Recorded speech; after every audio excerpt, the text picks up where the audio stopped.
Hello po mga kalinga. Panibagong reaction video na naman po inyong matutunghayan sa araw na to. At syempre ang ating re-reactionan po mga kalingap ay ang isa sa mga charity works po ni Kalingap Dan. Ito po yung kanyang isa sa mga beneficiary niya po mga kalingap ay si Dayan, no? Kung nanonood po kayo kay Kalingap Dan, so kilalang kilala niyo po kung sino si Dayan. So ito po yung kanyang beneficiary, no? So tara mga kalingap, panoorin po natin ang video na to, ang vlog na to tungkol kay Dayan, no? Kasi medyo syempre parang touchable din to, nakakaiyak, nakakaantig sa inyo ang damdamin, no? Ang storyang ito, no, sa tungkol kay Dayan. So panoorin niyo po mga kalingap. Ito po yung ito po yung vlog po ni ni Kalingap Dan. Ito po. Suportahan niyo po si Kalingap Dan mga kalingap.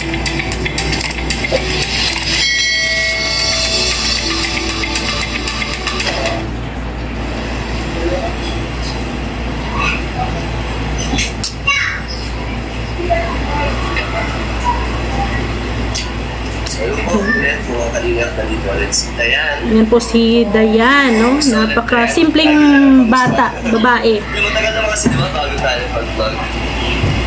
Okay na naman po. Anong bago sa'yo? Medyo matagal-tagal nating hindi nakita si Dayan sa vlog ni Kalingap Dan, vlog natin. Ngayon lang ulit. Patuloy pa rin na talagang nag-100,000 pala ng views. Nakikita mo naman. At ayun hanggang ngayon pag matagal kita din ng vlog, talagang hinahanap ko pa rin. Ano kaya ang ginawa mo tayo? Bakit? Wala pa po akong ginagawa. Kasi mga kalingap nung nakaraan ay focus si Dayan sa kanyang studies. Talagang nagustuhan na yung pagkatao mo. At kasi graduating, di ba? Graduating si Dayan sa high school. Lumabas na yung resulta ko. Result sa school. So, lumabas na daw yung resulta. Kaya nag-take kasi siya ng exam sa State College. Medyo, bad news. Yun nga lang, bad news. Alam na namin kung ano yung resulta. So, ano nangyari? Ano yung resulta? Hindi po ako nakapasa. So, yun nga, no, yung sad ay hindi po nakapasa si Dayan. Nag-post po yung page ng mga names na pasado. Walang pangalan mo? Wala. Yun yung yung mahirap, no, sa pagiging estudyante. Pero pero tuloy lang ang buhay, hindi lang naman isa ang school, di ba? Marami namang school. Siguro hindi lang hindi pa right time. Nandun na po kasi yung mga name ng mga nakasabay niya. Nakikita na po talaga. So, yung mga nakasabay niya ay nandoon nakapasa. And ano naman ang next step mo yan? Wala namang chance na... So, ang plan B ni Dayan, pakinggan natin. Sabi po sa akin nung kakilala ko po, pwedeng mag-take ulit, kaso next year na po. Next year na? Okay, so yung... kaso di mo nakita kasi yung score mo, no? Kasi di ba yung iba binabasa sa score para kung ano yung course na pwede sa'yo? So doon, pag bumagsak ka... Average score. Average score yun. Dawag. Na may tuition kang mabayaran, bawal. Bawal po ata. Kasi wala naman po talaga. Walang tuition talaga. So, kaya kapag nakapasa, malaking tulong ako. Sayang malaking tulong yan sa mga estudyante. Pag nakapasa ka sa State College kasi mga kalingap, ang problema mo lang dyan ay allowance. Then mga project, pero yung tuition is libre yan. Dahil nga po ay government po yan. May tuition na. Kung sakaling may tuition fee yung papasok ng school, hindi kaya. So, yan aminado naman si Dayan na kung papasok siya doon sa ibang school na may tuition fee ay hindi niya po talaga kaya. Alam niyo naman na yung buhay nila Dayan ay napakahirap din po. Hindi po kaya. Tapos nag-confirm ka ba, no? Malaki-laki po kasi yung sa tuition pa lang.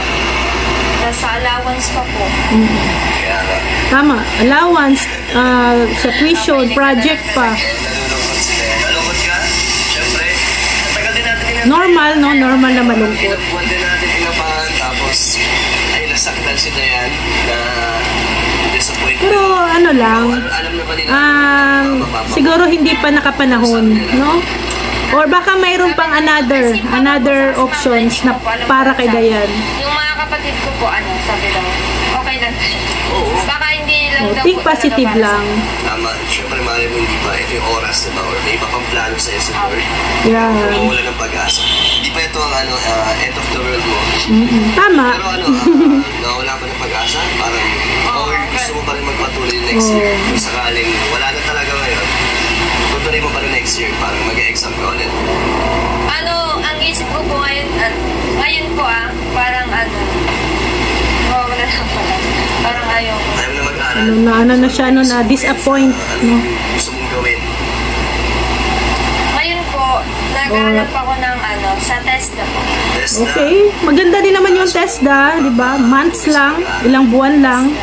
At parang na yan ay certificate, no? Pag makapagtapos ka na sa TESDA ay maka-certificate ka na, pwede ka nang magtrabaho, pwede ka mag-business. Sa pag-bake. Baking, okay. Maganda din naman ang baking. Malay mo, di ba? O, Dayan. Alam mo naman sa Kalingap, ang daming mga syempre, occasion, no? Birthday, mga ribbon cutting. O, di ba? Pag marunong kang mag-bake, tiyak ang mga Kalingap dyan na o-order sa'yo ng mga cake. Maganda yan, okay yan. Sa diet. Sabi po nung kaibigan ko sa Lako daw meron. Sa Lako. Dito lang. Ayos. Magta-try pa po. May tuition din ba yan? Sabi po niya wala naman. Wala daw. Allowance po meron. May allowance pa? Tingin mo ano yung reaction ng mga papa mo na ikaw ay hindi pumasa. Sila din naman kasi diba umaasa at gusto nila makapag-aral ka na. Yes, of course naman. Sino ba naman magulang ang ayaw na makapagtapos ang anak, di ba? Lahat ng magulang ay hangad ay makapagtapos sa pag-aaral ang kanyang mga anak. Paano mo mag-test na tingin mo ay okay din naman sa kanila to? Opo, okay naman. Wala namang masama sa TESDA. No, yan yung preparatory course ng karamihan, 'di ba? Magte-TESDA muna, lalo na yung mga undecided student natin na hindi pa alam kung anong kurso ang kukunin, no, in college. So minsan diyan po sila parang preparatory course nila, no, sa TESDA. Hindi ko pa alam. Pag-inquire ka na or Mag-inquire ka lang. Sige, maganda rin ang test na kasi ang test na daw yan ladderized din. So, pwede mo magpatuloy diba, sa pagka-college mo. So, baking, sa panahon naman kayo ngayon, diskarte ang kailangan, di ba? Diskarte, dapat may alam ka rin. Kasi syempre kung wala kang alam, no, paano ka didiskarte pag wala kang alam? Hindi naman po mahilig sa cake, pero gusto ko pong gumawa ng cake. Okay. Okay lang yun. Ano inspirasyon ba gusto mo gumawa ng cake? Wala. Gusto ko lang po. Gagawan mo ng cake ang isang tao. Kagari, si mama mo, gagawan mo ng cake. Saan mo kukunin yung idea or recipe para sa mama mo? May ganun pa. Siyempre, para sa mama, di ba? Sa pag-bake ka, dapat may tsaka passion yan, di ba? Passion. So, kung shape ng cake, ano ang bibigay mo sa mama mo? Basic na yung heart eh.